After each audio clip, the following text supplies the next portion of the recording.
بسم اللہ الرحمن الرحیم۔ شروع اللہ کے نام سے جو رحمان و رحیم ہے۔ سبح اسم ربک الاعلی الذی خلق فسوى والذی قدر فہدى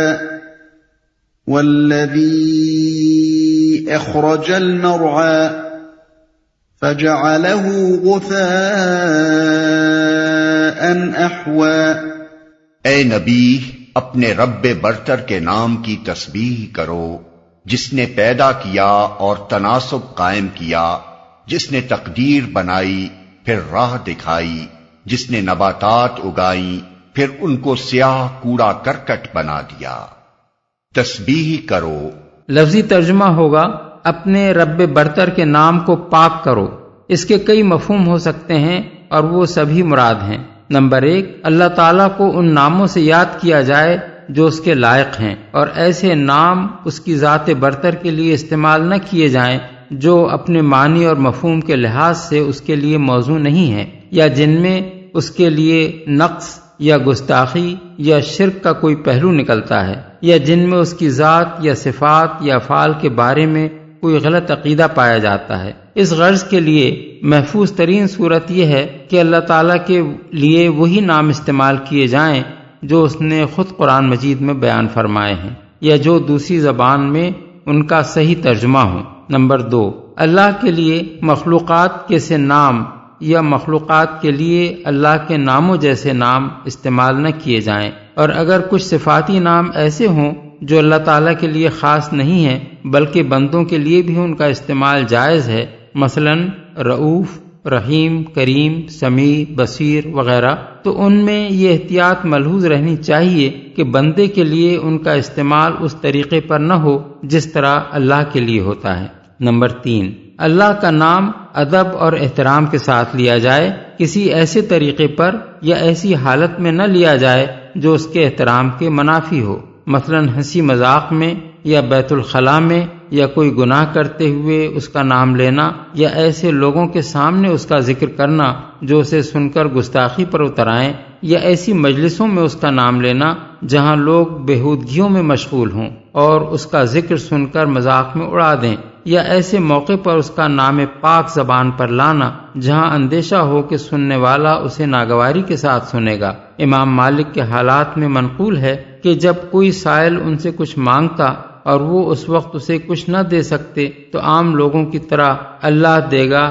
نہ کہتے، بلکہ کسی اور طرح معذرت کر دیتے تھے۔ لوگوں نے اس کا سبب پوچھا تو انہوں نے کہا کہ سائل کو جب کچھ نہ دیا جائے اور اس سے معذرت کر دی جائے تو لا محالہ اسے ناگوار ہوتا ہے۔ ایسے موقع پر میں اللہ کا نام لینا مناسب نہیں سمجھتا کہ کوئی شخص اسے ناگواری کے ساتھ سنے۔ احادیث میں حضرت عقبہ بن عامر جوہنی سے منقول ہے کہ رسول اللہ صلی اللہ علیہ وسلم نے سجدے میں سبحان ربی الاعلی پڑھنے کا حکم اسی آیت کی بنا پر دیا تھا، اور رکوع میں سبحان ربی العظیم پڑھنے کا جو طریقہ حضور نے مقرر فرمایا تھا وہ سورہ واقعہ کی آخری آیت فسبح بسم ربک العظیم پر مبنی تھا۔ بحوالہ مسند احمد، ابو داؤد، ابن ماجہ، ابن حبان، حاکم، ابن المنذر۔ تناسب قائم کیا یعنی زمین سے آسمانوں تک کائنات کی ہر چیز کو پیدا کیا، اور جو چیز بھی پیدا کی اسے بالکل راست اور درست بنایا، اس کا توازن اور تناسب ٹھیک ٹھیک قائم کیا، اس کو ایسی صورت پر پیدا کیا کہ اس جیسی چیز کے لیے اس سے بہتر صورت کا تصور نہیں کیا جا سکتا۔ یہی بات ہے جو سورہ سجدہ میں یوں بیان فرمائی گئی ہے کہ الذی احسن کل شیء خلقہ، آیت 7، یعنی جس نے ہر چیز جو بنائی خوب ہی بنائی۔ اس طرح دنیا کی تمام اشیاء کا موزوں اور متناسب پیدا ہونا خود اس امر کی صریح علامت ہے کہ کوئی صانع حکیم ان سب کا خالق ہے۔ کسی اتفاقی حادثے سے یا بہت سے خالقوں کے عمل سے کائنات کے ان بے شمار اجزاء کی تخلیق میں یہ سلیقہ اور مجموعی طور پر ان سب اجزاء کے اجتماع سے کائنات میں یہ حسن و جمال پیدا نہ ہو سکتا تھا۔ تقدیر بنائی یعنی ہر چیز کے پیدا کرنے سے پہلے یہ طے کر دیا کہ اسے دنیا میں کیا کام کرنا ہے اور اس کام کے لیے اس کی مقدار کیا ہو، اس کی شکل کیا ہو، اس کی صفات کیا ہوں، اس کا مقام کس جگہ ہو، اس کے لیے بقا اور قیام اور فعل کے لیے کیا مواقع اور ذرائع فراہم کیے جائیں، کس وقت وہ وجود میں آئے، کب تک اپنے حصے کا کام کرے اور کب کس طرح ختم ہو جائے، اس پوری اسکیم کا مجموعی نام اس کی تقدیر ہے، اور یہ تقدیر اللہ تعالیٰ نے کائنات کی ہر چیز کے لیے اور مجموعی طور پر پوری کائنات کے لیے بنائی ہے۔ اس کے معنی یہ ہیں کہ تخلیق کسی پیشگی منصوبے کے بغیر کچھ یوں ہی الٹپ نہیں ہو گئی ہے، بلکہ اس کے لیے ایک پورا منصوبہ خالق کے پیش نظر تھا، اور سب کچھ اس منصوبے کے مطابق ہو رہا ہے۔ راہ دکھائی،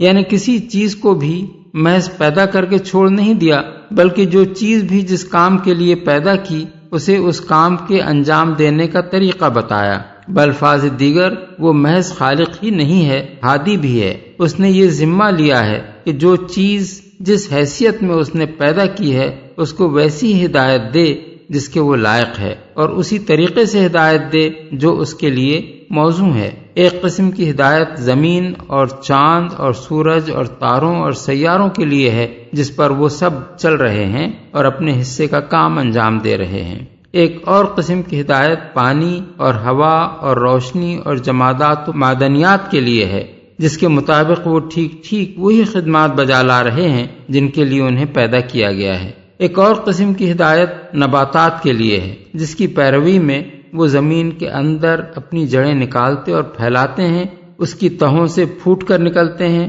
جہاں جہاں اللہ نے ان کے لیے غذا پیدا کی ہے وہاں سے اس کو حاصل کرتے ہیں، تنے، شاخیں، پتیاں، پھل پھول لاتے ہیں اور وہ کام پورا کرتے ہیں جو ان میں سے ہر ایک کے لیے مقرر کر دیا گیا ہے۔ ایک اور قسم کی ہدایت خشکی، تری اور ہوا کے حیوانات کی بے شمار انواع اور ان کے ہر فرد کے لیے ہے، جس کے حیرت انگیز مظاہر جانوروں کی زندگی اور ان کے کاموں میں علانیہ نظر آتے ہیں، حتیٰ کہ ایک دہریہ بھی یہ بات ماننے پر مجبور ہو جاتا ہے کہ مختلف قسم کے جانوروں کو کوئی ایسا الہامی علم حاصل ہے جو انسان کو اپنے حواس و درکنار اپنے آلات کے ذریعے سے بھی حاصل نہیں ہوتا۔ پھر انسان کے لیے دو الگ الگ نوعیتوں کی ہدایتیں ہیں جو اس کی دو الگ حیثیتوں سے مطابقت رکھتی ہیں۔ ایک وہ ہدایت جو اس کی حیوانی زندگی کے لیے ہے، جس کی بدولت ہر بچہ پیدا ہوتے ہی دودھ پینا سیکھ لیتا ہے، جس کے مطابق انسان کی آنکھ، ناک، کان، دل،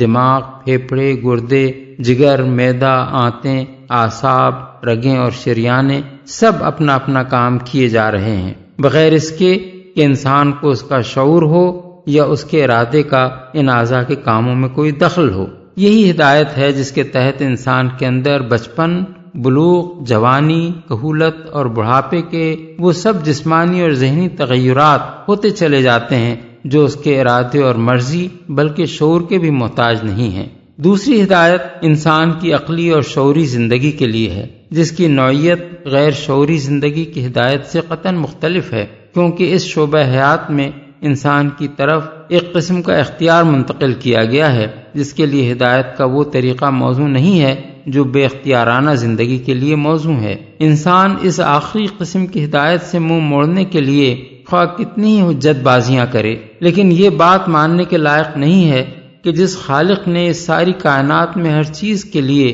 اس کی ساخت اور حیثیت کے مطابق ہدایت کا انتظام کیا ہے، اس نے انسان کے لیے یہ تقدیر تو بنا دی ہوگی کہ وہ اس کی دنیا میں اپنے اختیار سے تصرفات کرے، مگر اس کو یہ بتانے کا کوئی انتظام نہ کیا ہوگا کہ اس اختیار کے استعمال کی صحیح صورت کیا ہے اور غلط صورت کیا۔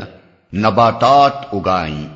اصل میں لفظ مرعا استعمال ہوا ہے جو جانوروں کے چارے کے لیے بولا جاتا ہے، لیکن سیاق عبارت سے ظاہر ہوتا ہے کہ یہاں صرف چارہ مراد نہیں ہے بلکہ ہر قسم کی نباتات مراد ہیں جو زمین سے اگتی ہیں۔ کوڑا کرکٹ بنا دیا، یعنی وہ صرف بہار ہی لانے والا نہیں ہے، خزاں بھی لانے والا ہے۔ تمہاری آنکھیں اس کی قدرت کے دونوں کرشمے دیکھ رہی ہیں، ایک طرف وہ ایسی ہری بھری نباتات اگاتا ہے جن کی تازگی و شادابی دیکھ کر دل خوش ہو جاتے ہیں، اور دوسری طرف اسی نباتات کو وہ زرد، خشک اور سیاہ کر کے ایسا کوڑا کرکٹ بنا دیتا ہے جسے ہوائیں اڑاتی پھرتی ہیں اور سیلاب خس و خاشاک کی صورت میں بہا لے جاتے ہیں۔ اس لیے کسی کو بھی یہاں اس غلط فہمی میں نہ رہنا چاہیے کہ وہ دنیا میں صرف بہار ہی دیکھے گا، خزاں سے اس کو سابقہ پیش نہیں آئے گا۔ یہی مضمون قرآن مجید میں متعدد مقامات پر دوسرے انداز میں بیان ہوا ہے۔ مثلا ملاحظہ ہو سورہ یونس آیت 24، سورہ کہف آیت 45، سورہ حدید آیت 20۔ سنقرئك فلا تنسى إلا ما شاء الله إنه يعلم الجهر وما يخفى۔ ہم تمہیں پڑھوا دیں گے، پھر تم نہیں بھولو گے سوائے اس کے جو اللہ چاہے، وہ ظاہر کو بھی جانتا ہے اور جو کچھ پوشیدہ ہے اس کو بھی نہیں بھولو گے۔ حاکم نے حضرت سعد بن ابی وقاص سے اور ابن مردویہ نے حضرت عبداللہ بن عباس سے روایت نقل کی ہے کہ رسول اللہ صلی اللہ علیہ وسلم قرآن کے الفاظ کو اس خوف سے دہراتے جاتے تھے کہ کہیں بھول نہ جائیں۔ مجاہد اور کلبی کہتے ہیں کہ جبریل وہی سنا کر فارغ نہ ہوتے تھے کہ حضور بھول جانے کے اندیشے سے ابتدائی حصہ دہرانے لگتے تھے۔ اسی بنا پر اللہ تعالیٰ نے نبی صلی اللہ علیہ وسلم کو یہ اطمینان دلایا کہ وحی کے نزول کے وقت آپ خاموشی سے سنتے رہیں، ہم آپ کو اسے پڑھوا دیں گے اور وہ ہمیشہ کے لیے آپ کو یاد ہو جائے گی۔ اس بات کا کوئی اندیشہ آپ نہ کریں کہ اس کا کوئی لفظ بھی آپ بھول جائیں گے۔ یہ تیسرا موقع ہے جہاں رسول اللہ صلی اللہ علیہ وسلم کو وحی اخذ کرنے کا طریقہ سکھایا گیا ہے۔ اس سے پہلے کے دو مواقع سورہ طٰہٰ آیت 114 اور سورہ قیامہ آیات 16 تا 19 میں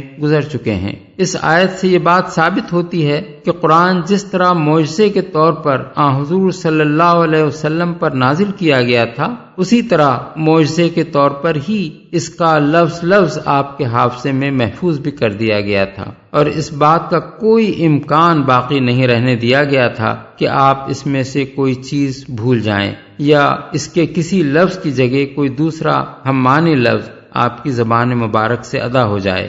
جو اللہ چاہے۔ اس فقرے کے دو مطلب ہو سکتے ہیں۔ ایک یہ کہ پورے قرآن کا لفظ بلفظ آپ کے حافظے میں محفوظ ہو جانا آپ کی اپنی قوت کا کرشمہ نہیں ہے، بلکہ اللہ کے فضل اور اس کی توفیق کا نتیجہ ہے، ورنہ اللہ چاہے تو اسے بھلا سکتا ہے۔ یہ وہی مضمون ہے جو دوسری جگہ قرآن مجید میں یوں بیان کیا گیا ہے، وَلَئِن شِئْنَا لَنَذْهَبَنَّ بِالَّذِي أَوْحَيْنَا إِلَيْكَ سورہ بنی اسرائیل آیت 86۔ یعنی اگر ہم چاہیں تو وہ سب کچھ تم سے چھین لیں جو ہم نے وحی کے ذریعے سے تمہیں عطا کیا ہے۔ دوسرا مطلب یہ بھی ہو سکتا ہے کہ کبھی وقتی طور پر آپ کو نسیان لاحق ہو جانا اور آپ کا کسی آیت یا لفظ کو کسی وقت بھول جانا اس وعدے سے مستثنا ہے۔ وعدہ جس بات کا کیا گیا ہے وہ یہ ہے کہ آپ مستقل طور پر قرآن کے کسی لفظ کو نہیں بھول جائیں گے۔ اس مفہوم کی تائید صحیح بخاری کی اس روایت سے ہوتی ہے کہ ایک مرتبہ صبح کی نماز پڑھاتے ہوئے رسول اللہ صلی اللہ علیہ وسلم قرأت کے دوران میں ایک آیت چھوڑ گئے۔ نماز کے بعد حضرت ابی بن کعب نے پوچھا، کیا یہ آیت منسوخ ہو چکی ہے؟ حضور نے فرمایا، نہیں، میں بھول گیا تھا۔ جو کچھ پوشیدہ ہے اس کو بھی۔ ویسے تو یہ الفاظ عام ہیں اور ان کا مطلب یہ ہے کہ اللہ ہر چیز کو جانتا ہے، خواہ وہ ظاہر ہو یا مخفی، لیکن جس سلسلہ کلام میں یہ بات ارشاد ہوئی ہے اس کو ملحوظ رکھتے ہوئے دیکھا جائے تو اس کا مطلب یہ معلوم ہوتا ہے کہ آپ جو قرآن کو جبریل علیہ السلام کے ساتھ ساتھ پڑھتے جا رہے ہیں اس کا بھی اللہ کو علم ہے، اور بھول جانے کے جس خوف کی بنا پر آپ ایسا کر رہے ہیں وہ بھی اللہ کے علم میں ہے۔ اس لیے آپ کو یہ اطمینان دلایا جا رہا ہے کہ آپ اسے بھولیں گے نہیں۔ وَنُيَسِّرُكَ لِلْيُسْرَىٰ فَذَكِّرْ إِن نَّفَعَتِ الذِّكْرَىٰ، اور ہم تمہیں آسان طریقے کی سہولت دیتے ہیں، لہذا تم نصیحت کرو اگر نصیحت نافع ہو۔ عام طور پر مفسرین نے ان دو فقروں کو الگ الگ سمجھا ہے۔ پہلے فقرے کا مطلب انہوں نے یہ لیا ہے کہ ہم تمہیں ایک آسان شریعت دے رہے ہیں جس پر عمل کرنا سہل ہے، اور دوسرے فقرے کا یہ مطلب لیا ہے کہ نصیحت کرو اگر وہ نافع ہو۔ لیکن ہمارے نزدیک فذکر کا لفظ دونوں فقروں کو باہم مربوط کرتا ہے، اور بعد کے فقرے کا مضمون پہلے فقرے کے مضمون پر مترتب ہوتا ہے۔ اس لیے ہم اس ارشاد الہی کا مطلب یہ سمجھتے ہیں کہ اے نبی، ہم تبلیغ دین کے معاملے میں تم کو کسی مشکل میں نہیں ڈالنا چاہتے کہ تم بہروں کو سناؤ اور اندھوں کو راہ دکھاؤ، بلکہ ایک آسان طریقہ تمہارے لیے میسر کیے دیتے ہیں، اور وہ یہ ہے کہ نصیحت کرو جہاں تمہیں یہ محسوس ہو کہ کوئی اس سے فائدہ اٹھانے کے لیے تیار ہے۔ اب رہی یہ بات کہ کون اس سے فائدہ اٹھانے کے لیے تیار ہے اور کون نہیں ہے، تو ظاہر ہے اس کا پتہ تبلیغ عام ہی سے چل سکتا ہے۔ اس لیے عام تبلیغ تو جاری رکھنی چاہیے، مگر اس سے تمہارا مقصود یہ ہونا چاہیے کہ اللہ کے بندوں میں سے ان لوگوں کو تلاش کرو جو اس سے فائدہ اٹھا کر راہ راست اختیار کر لیں۔ یہی لوگ تمہاری نگاہ التفات کے مستحق ہیں، اور انہی کی تعلیم و تربیت پر تمہیں توجہ صرف کرنا چاہیے۔ ان کو چھوڑ کر ایسے لوگوں کے پیچھے پڑنے کی تمہیں کوئی ضرورت نہیں ہے جن کے متعلق تجربے سے تمہیں معلوم ہو جائے کہ وہ کوئی نصیحت قبول نہیں کرنا چاہتے۔ یہ قریب قریب وہی مضمون ہے جو سورہ عباسہ میں دوسرے طریقے سے یوں بیان فرمایا گیا ہے کہ جو شخص بے پرواہی برتتا ہے اس کی طرف تو تم توجہ کرتے ہو، حالانکہ اگر وہ نہ سدھرے تو تم پر اس کی کیا ذمہ داری ہے، اور جو خود تمہارے پاس دوڑا آتا ہے اور وہ ڈر رہا ہوتا ہے اس سے تم بے رخی برتتے ہو، ہرگز نہیں۔ یہ تو ایک نصیحت ہے، جس کا جی چاہے اسے قبول کرے۔ آیات 5 تا 12۔ سيذكر من يخشى ويتجنبها الأشقى الذي يصلى النار الكبرى ثم لا يموت فيها ولا يحيا۔ جو شخص ڈرتا ہے وہ نصیحت قبول کر لے گا، اور اس سے گریز کرے گا وہ انتہائی بدبخت جو بڑی آگ میں جائے گا، پھر نہ اس میں مرے گا نہ جیے گا، نصیحت قبول کر لے گا۔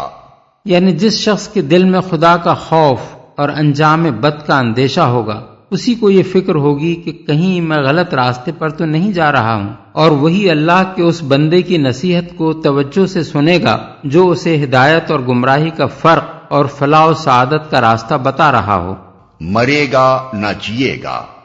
یعنی نہ اسے موت ہی آئے گی کہ عذاب سے چھوٹ جائے، اور نہ جینے کی طرح جیے گا کہ زندگی کا کوئی لطف اسے حاصل ہو۔ یہ سزا ان لوگوں کے لیے ہے جو سرے سے اللہ اور اس کے رسول کی نصیحت کو قبول ہی نہ کریں اور مرتے دم تک کفر و شرک یا دہریت پر قائم رہیں۔ رہے وہ لوگ جو دل میں ایمان رکھتے ہوں مگر اپنے برے اعمال کی بنا پر جہنم میں ڈالے جائیں، تو ان کے متعلق احادیث میں آیا ہے کہ جب وہ اپنی سزا بھگت لیں گے تو اللہ تعالیٰ انہیں موت دے دے گا، پھر ان کے حق میں شفاعت قبول کی جائے گی اور ان کی جلی ہوئی لاشیں جنت کی نہروں پر لا کر ڈالی جائیں گی، اور اہل جنت سے کہا جائے گا کہ ان پر پانی ڈالو، اور اس پانی سے وہ اس طرح جی اٹھیں گے جیسے نباتات پانی پڑنے سے اگاتی ہیں۔ یہ مضمون رسول اللہ صلی اللہ علیہ وسلم سے مسلم میں حضرت ابو سعید خدری اور بزار میں حضرت ابو ہریرہ کے حوالے سے منقول ہوا ہے۔ قد افلح من تزكى وذكر اسم ربه فصلى۔ فلاح پا گیا وہ جس نے پاکیزگی اختیار کی اور اپنے رب کا نام یاد کیا پھر نماز پڑھی۔ پاکیزگی اختیار کی، پاکیزگی سے مراد ہے کفر و شرک چھوڑ کر ایمان لانا، برے اخلاق کو چھوڑ کر اچھے اخلاق اختیار کرنا، اور برے اعمال کو چھوڑ کر نیک اعمال کرنا۔ فلاح سے مراد دنیاوی خوشحالی نہیں ہے بلکہ حقیقی کامیابی ہے، خواہ دنیا کی خوشحالی اس کے ساتھ میسر ہو یا نہ ہو۔ رب کا نام یاد کیا،